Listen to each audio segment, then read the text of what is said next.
வாழ்க்கையில் பெரிய அளவுக்கு உயர்ந்த நிலையில் இருக்கிற மனிதர்களுடைய தாரக மந்திரம் அப்படின்னு சொல்லுவாங்க. தாரக மந்திரம் அது என்ன அப்படின்னு கேட்டால், விடாத முயற்சி, முறையான பயிற்சி. விடாத முயற்சியும் முறையான பயிற்சியும் தான் வெற்றியுடைய தாரக மந்திரம் அப்படின்னு சொல்லுவாங்க. ரைட்டு தான், ரெண்டும் ஓகே தான். ஆனால் வேறு ஏதோ ஒன்று குறையுத, இன்னும் ஏதோ ஒன்று தேவைப்படுது. எஸ், இன்னும் இதை விட ஒரு முக்கியமான விஷயம் இருக்குது. என்ன அப்படின்னு கேட்டால், ஆர்வம். ஒரு செயலை நல்லா செய்யணுங்கிற ஆர்வம், அந்த விஷயத்தை பெஸ்ட்டாக செய்யணுங்கிற ஆர்வம்.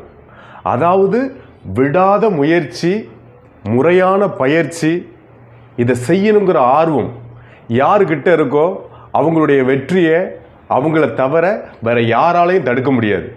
ரைட்டு, இந்த கான்செப்ட்லாம் நல்லா இருக்குது. இந்த மாதிரி கான்செப்ட்லாம் உங்களுக்கு எங்கேருந்துங்க கிடச்சிது? உண்மையை சொல்லிடுறேன்.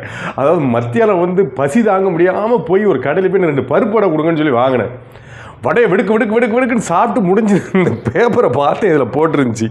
நல்ல விஷயமா இருக்க, வடையை நம்ம சாப்பிட்டுட்டோம், இதில் உள்ள விஷயத்தை 4 பேர்கிட்ட சொல்லணுமே. அதாவது யாம் பெற்ற இன்ப பெற வையகம் அப்படின்னு சொல்லி இதில் போட்டிருந்த விஷயத்தை அப்படியே உங்கள்கிட்ட சொல்லிட்டேன்.